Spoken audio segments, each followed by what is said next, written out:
Salve galera, como é que vocês estão? Espero que vocês estejam bem. Hoje nós vamos falar da estrutura de governo de One Piece, de tudo o governo, em hierarquias, tá?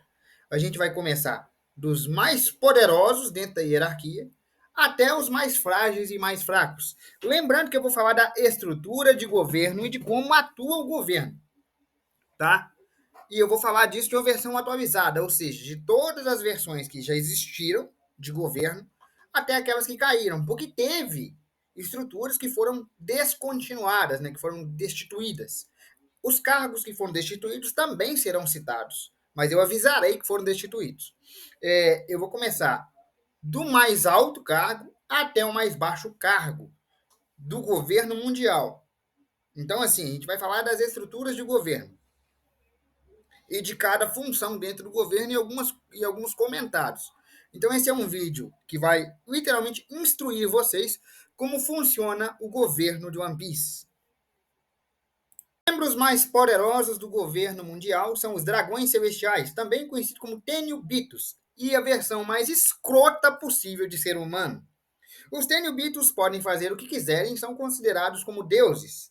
Para eles, a lei não se aplica. Eles podem ter escravos, eles podem fazer o que quiserem e literalmente não podem ser presos ou julgados por nada. Isso porque eles são descendentes diretos dos 20 reis que criaram o governo atual, o governo mundial. E graças a isso, eles são considerados como deuses. A sede deles, né, o local onde eles ficam, é Marijois. E Marijois é protegido pela sede da Marinha, que é justamente o que protege esses escrotos para poder fazerem o que eles quiserem. Porque é esses imbecis aí que fazem de tudo, que são os completos babacas, desde ter escravos a fazer qualquer tipo de coisa sem serem punidos. Eles podem matar você só de você olhar torto para eles e não vão ser punidos por isso, porque eles são intocáveis. Logo abaixo dos Tenryubitos, a gente tem os cinco anciões, também chamados de Goroseis, que são os governantes, entre aspas, né, oficiais do mundo. Eles são os governantes oficiais do mundo e toda e qualquer ordem, entre aspas, de novo, no mundo, é preservada pelos Gorosei. E essa ordem que os Gorosei preservam é justamente a ordem que mantém os dragões celestiais no poder. Porque eles são literalmente os cinco anciãos escolhidos pelos dragões celestiais para representá-los. Logo abaixo, temos a Cyberpool Zero. A Six Zero, a CIP Zero, é uma organização governamental, né, de agentes do governo, que é nomeada diretamente para atender a esses caras. Sim, atendem diretamente aos cinco anciãos, aos Gorosei, atuando como assassinos, infiltrados, espiões, torturadores ou o que os Gorosei precisarem. A Cypher por Zero, ou CIP Zero, é uma linha direta de agentes especiais que atua diretamente sobre as ordens desses cinco velhinhos, que não são nada gente boa e que são muito casca grossa. Abaixo dos Gorosei está a Marinha, a força militar que mantém a ordem, sob muitas aspas, no mundo. Eles mantêm a ordem de forma física, ou seja, eles mantêm a ordem à base da porrada se necessário. Eles impõem a ordem. Eles são a força militar que impõe a ordem e que atuam sob as ordens dos Gorosei também. Só que eles têm uma hierarquia, e é dessa hierarquia da Marinha que a gente vai falar. Dentro da Marinha, a primeira patente é o Almirante de Frota, que atualmente é ocupada por esse cara aqui. Esse escroto aqui é o Sakazuki Akainu. Ele é dono da fruta do magma e ele é o primeiro em comando na Marinha atualmente, que atua diretamente sobre as ordens dos Gorosei. Logo abaixo do almirante de frota, temos os três almirantes, que atualmente são o nosso amigo Fujitora, que comeu a fruta da gravidade, o nosso amigo Bolsavino Kizaru, que comeu a pica-pica no Mi, fruta da luz, e o nosso amigo Aramaki Ryokugiru, o touro verde, que comeu a fruta da floresta. Esses são os três almirantes, que atuam logo abaixo do almirante de frota. Eles são a segunda maior patente dentro da Marinha. Logo abaixo dos almirantes de frota, temos a patente de vice-almirante, que aqui é representada pelo Monkey D. Garp, o avô do Luffy, que é um herói de guerra, né, o lendário herói Garp, e que é muito poderoso e que só é vice-almirante porque ele não quer o cargo de almirante. Porque o cargo de almirante já foi oferecido para ele e ele recusou. João, mas por que ele não quer subir de cargo? Muito simples. Aqueles três que eu te mostrei, né, o Fujitora, o Kizaru e o Ryokugiru, eles atuam diretamente sob as ordens do Akainu.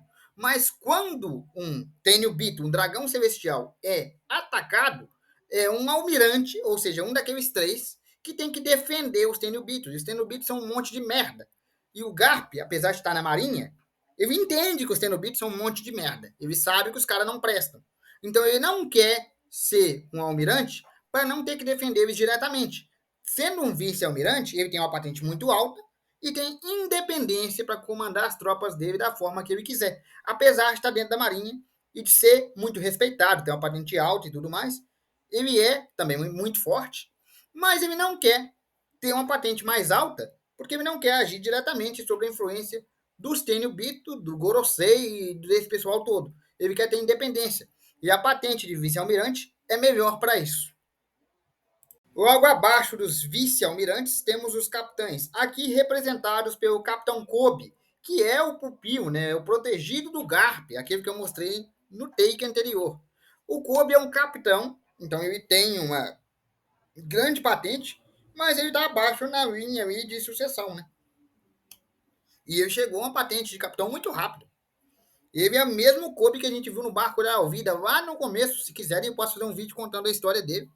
Mas ele é um marinheiro muito forte. Ele tem uma afinidade pelo Luffy. Ele acha que o Luffy é um cara muito forte, que o Luffy é muito bacana, porque foi o Luffy que ajudou ele a entrar na marinha. E ele foi treinado pelo avô do Luffy, que tem um senso de justiça muito diferente do que tem na marinha. Porque o Garp não é um escroto, como o pessoal da marinha costuma ser. Então o Kobe também não é, porque o Kobe foi treinado diretamente pelo Garp. Abaixo dos capitães temos os vice-capitães. Esse é o vice-capitão Momonga, ou seja, ele está abaixo do clube ainda, apesar de ser um cara mais experiente na marinha, ele tem uma patente abaixo. E temos também os tenentes e os soldados, mas eu não vou me aprofundar muito nessas baixas, porque tenente e soldado ali é muito raso ali, pá. Tem alguns personagens importantes ainda na marinha, mas para base, né, para fins teóricos de entender como funciona a marinha, parar no Momonga já é o suficiente. Então temos uma patente enorme aqui, que começa lá pelo Sakazuki, né, o almirante de frota, passa pelos almirantes, chega ali no vice-almirante e chega no capitão, mas o mais, digamos assim, que tem mais liberdade de tomar ações sem pedir permissão, são os vice-capitães, né, os vice-almirantes ali. Porque eles não têm que dar satisfação direta. Eles não têm que dar satisfação direta nem ao Gorosei, nem a ninguém, porque eles têm autonomia de comandar uma grande quantidade de soldados, uma grande tropa, e como eles são vice-almirantes, eles têm um cargo alto, o que faz com que o nosso amigo Garp prefira manter o cargo dele. Mas, no geral, essa é a estrutura da Marinha. Mas é claro que as defesas do governo não param na Marinha. Vocês devem se lembrar que no início desse vídeo eu comentei sobre a Cypherpol Zero, ou CIP-0, que é uma organização, né, de espionagem ali, assassinato, que atua diretamente sob as ordens dos Gorosei. Pois é. Tem a CIP-1, CIP-2, CIP-3, CIP-4, CIP-5, CIP-6, CIP-7, CIP-8 e CIP-9, ou CIP-9. Essa que vocês estão vendo na tela é a CIP-9. As CIPs, ou seja, Cypherpol, de 1 a 9, atuam sob ordens da Marinha, com as mesmas definições que a CIP-0, ou seja, espionagem, infiltração, interrogatório e assassinato. São agentes secretos a mando da Marinha, bem mais abaixo do que a CIP-0. Né? A CIP-0 é a mando dos Gorosei. Esses aqui são a mando da Marinha, mas é basicamente a mesma coisa que eles fazem, só que eles são bem mais fracos. Né? O governo percebeu que a pirataria estava ganhando muita força e que eles não estavam lidando muito bem com os piratas que estavam surgindo piratas muito poderosos e muito infames. Então eles ofereceram um título, o título de Chichibukai, corsário do governo. Esses Chichibukais seriam piratas que teriam as suas recompensas altas, sua reputação e infâmia também alta, estariam dando trabalho para o governo, mas eles aceitariam trabalhar para o governo em troca de ser suas recompensas congeladas, ou seja, não seriam mais caçados pelo governo, e atenderiam o chamado do governo quando fossem convocados. Durante a guerra de Marineford, os Chichibucais foram usados pela última vez, porque o sistema de corsários foi abolido após Monkey D. Luffy, o pirata do chapéu de palha, derrotar alguns dos Chichibucais que existiam, né? Gecko Moria, Crocodile, Don Quixote do Flamengo e até mesmo Bartolomeu Kuma foram enfrentados pelo o Luffy, e alguns desses perderam seus títulos de Chichibukai após ser derrotados pelo novato Monkey D. Luffy, que era um dos supernovatos na época. E aí, depois da guerra de Marineford, a Marinha destituiu o cargo de Chichibukai, ou seja, não existem mais Chichibukais em One Piece. Os Chichibukais voltaram a ser piratas comuns e voltaram a ser caçados pelo governo. Alguns deles já estão até presos. As unidades androides ciborgues, conhecidas como pacifistas, são outra linha de defesa do governo. Defesa e ataque, né? São armas militares do governo. Ciborgues criados pelo cientista mais inteligente do mundo, Dr. Vegapunk, a pedido do governo. Em parceria com o governo, o Dr. Vegapunk usou o corpo de um Chichibukai, Bartolomeu Kuma, como base para criar milhares e milhares de robôs que eles chamaram de pacifistas. Esses androides tinham a capacidade de disparar feixes de energia, além de serem mais resistentes do que o próprio aço e terem uma durabilidade enorme. Foram produzidos em massa, tendo como nomenclaturas Pix 0, Pix 1, Pix 2, Pix 3, PX, né? PX0, PX1, PX2, PX3, PX4. O PX era a nomeação de fábrica desses androides. E os pacifistas foram muito usados durante a guerra de Marineford também e anterior a ela. Mas após a guerra de Marineford, um novo sistema foi criado, também com a ajuda do Dr. Vegapunk. O governo mundial percebeu que ter Chichibukais, né, ter piratas sob a sua bandeira, era perigoso. Então, depois que eles usaram eles por um tempo, até na guerra de Marineford, e dissolveram, né, os Chichibukais, eles passaram a ser caçados de novo. Eles pegaram o DNA destes mesmos Chichibukais, né, daqueles que tinham sido protegidos pelo governo, e criaram novos androides. Os androides que tinham como base o DNA dos Chichibukai, mais o DNA lunariano, para criar o que seriam chamados de serafins, que seriam uma unidade que substituía os pacifistas também. Já que os pacifistas estavam ficando obsoletos, eles criaram uma nova arma, ainda mais poderosa, a arma conhecida como serafins. Os serafins unem o DNA lunariano com o DNA de cada Chichibukai e ainda permitem que eles usem Akumas no Mi, mas eu vou falar mais dos serafins em um outro vídeo específico deles. Não vamos nos ater a isso. Mas foi criado, né? Foi destituída ali a continuidade pacifista e também a continuidade Chichibukai, e foi criado os serafins para substituí-los. Os serafins são robôs programados para obedecer ordens com base no DNA dos próprios Chichibukai, implementados com DNA lunariano, perdão. Esse contingente militar, essas patentes todas que eu citei até agora, é porque o governo mundial guarda muitos segredos. Um dos segredos é esse aí, o trono vazio, que é para simbolizar que ninguém é o centro do poder. Por isso que existem os 5 anciões, né? 5 grandes pessoas que decidem o futuro do mundo para preservar o poder dos dragões celestiais. Só que isso é uma mentira. E eles também escondem o século perdido, que é o século que tem os segredos de Ohara e tudo mais. Ou seja, eles escondem qualquer coisa que possa fazer com que eles percam o poder. Mas tem um grande segredo. O trono vazio não está vazio. Alguém senta nessa cadeira. E é o Emu-sama. E Musamman, uma figura misteriosa, não sabemos se é homem, se é mulher, se é uma quimera, o que é. É uma figura misteriosa a quem os Gorosei se curvam, ou seja, a quem aqueles 5 anciões que eu mostrei no começo prestam contas e devem respeito. Eles não tomam decisões, eles apenas manifestam a vontade de Musamman. Emusama é uma figura sombria, da qual a gente só viu uma silhueta, como vocês podem ver, que senta no trono vazio. O trono que, em hipótese, não tem ninguém sentado, que representa a igualdade dos povos, na verdade tem alguém que puxa as cordinhas e manipula. Na verdade tem alguém que decide tudo. Então é por causa dos interesses desse cara, ou dessa mulher, que a gente não sabe qual é o gênero de Emusama, ou o que ele é, que tudo acontece. Emu-sama permite, por algum motivo, que os dragões celestiais, os Tenryubitos, tenham os privilégios que têm. Emu-sama permite que a marinha exista da maneira que existe. Mas até a marinha tem que reconhecer alguns obstáculos que influenciam no governo. Sim, há piratas que influenciam no governo. E esses piratas são chamados Yonkous. A primeira formação dos chamados Yonkous, ou Imperadores do Mar, era Barba Branca, Kaido das 100 Feras, Charlotte Win Big Mom, Shanks o Ruivo e Barba Negra. Né? Eram os 5 ali, pá, aquela coisa toda. Só que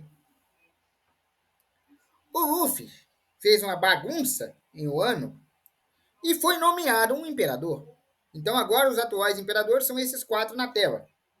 Bug o Palhaço Estrela, Shanks o Ruivo, Barba Negra e o próprio Monkey D. Luffy.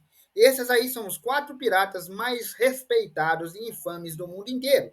Piratas que têm um exército, piratas que têm território, piratas que têm infâmia e influência, piratas que são respeitados pelo seu poder, pelo poder da sua tripulação e pelo alcance que eles têm, tanto militar quanto influência. Esses 4 carinhas aí são os carinhas que o governo teme e que as ações deles influenciam o governo. Mas o atual governo de One Piece é um governo de ordem e tirania, permitindo que os dragões celestiais façam o que quiserem. E esses 4 piratas, cada um à sua maneira, luta contra o governo. Cada um à sua maneira. Tem alguns que lutam de maneira escrota, como o próprio Barba Negra, ou até o próprio Bug, o Palhaço Estrela. Mas outros são lutadores genuínos contra a tirania. E nós ainda não incluímos o Exército Revolucionário, que é coordenado pelo Dragon, o pai do Luffy. Que eu não vou incluir ele, porque as ações do Exército Revolucionário contra o governo serão falados em um vídeo posterior, né? Eu vou falar depois em outro vídeo. Mas, de modo geral, para finalizar, essas patentes todas só servem para manter o frágil equilíbrio de poder existente há 800 anos, isso mesmo, 800, em que os mesmos 20 reis, as mesmas 20 famílias, governam o mundo como querem, sem ter nenhuma consequência, e elas criam a lei. Existe um monólogo do antigo Chichibukai Don Quixote do Flamengo, que é muito bom. O bem sempre vence. O bem sempre vence o mal. A questão é que quem vence conta a história como se ele fosse o bem. Entendeu? Esse monólogo, de forma resumida, é justamente o que o governo quer que você acredite. O governo dos Tenryubitos quer que você acredite que eles são bons e os piratas, os Yonkous, são maus. Mas talvez nem todos os piratas sejam tão maus assim. Tem, claro, os piratas ruins, mas tem os bons. Assim como tem marinheiros que seguem cegamente o que o governo e o que os Gorosei querem, e aqueles que querem só mais liberdade para fazer justiça realmente, que é o caso do Garp, do Kobe e de alguns outros nomes que a gente pode citar mais para frente. Então, no fim das contas, o governo mundial de One Piece, em um paralelo com o nosso, quer manter as coisas como estão para manter quem está no poder ainda no poder. Né? Quem está no poder não quer sair. Tá gostoso para eles lá, tá confortável. E é por isso que eles estão fazendo essa militarização completa e essa, vamos dizer assim, esse escracho dos piratas para trazer para eles a figura de seres maus, seres maléficos. Mas nem todos eles são. Bom, galera, é esse o vídeo de hoje. Isso é o governo de One Piece. Espero que vocês tenham gostado. Foi uma versão bem resumida, mas ainda assim ficou um vídeo longo. Peço desculpas pelo tamanho do vídeo, não deu para fazer em menor, mas tem mais coisa para falar ainda de One Piece, né? Tem mais coisas que a gente poderia acrescentar no vídeo que eu vou deixar para um vídeo posterior. Por exemplo, alguns detalhes sobre os próprios serafins. Eu vou deixar para um vídeo posterior e espero que vocês tenham gostado. Um abraço, fiquem com Deus e até amanhã.